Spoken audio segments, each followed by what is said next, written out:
урнашкан Безеке авылы белән танышып китәрбез. Безеке авылы Бөек Кама яры буенда урнашкан. Безеке авылына 17-нче гасырның 2нче яртысында нигез салына. 2017 елны авылның 500 еллыгын уздырганнар. Бүгенге көндә Безеке авылында якынча 725 кеше яши.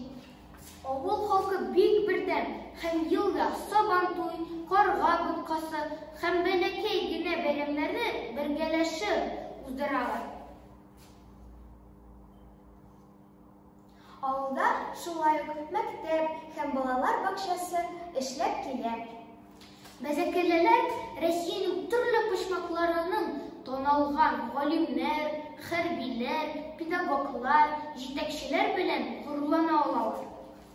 Зинатуллин Фәрит Казиевич, Тазиев Салахетдин Фәрдиевич,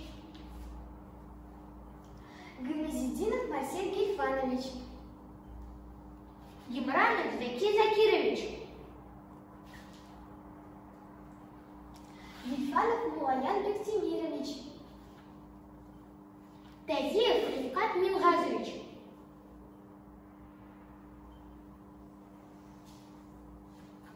Махмутова Айта Хазиевна, Исмагилов Рашид Файзиевич, Калимуллин Рашид Хазинуллевич,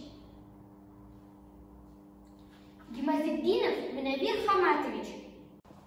Нинди генә талантлар яшәми: шагыйрьләр, сәнгать осталары, игенчеләр һәм артистлар. Безекеде яшьләр күп. Алар эшлиләр, йорт салалар, гаилә коралар. Димәк, авылның киләчәге бар. Сау булыгыз, дуслар!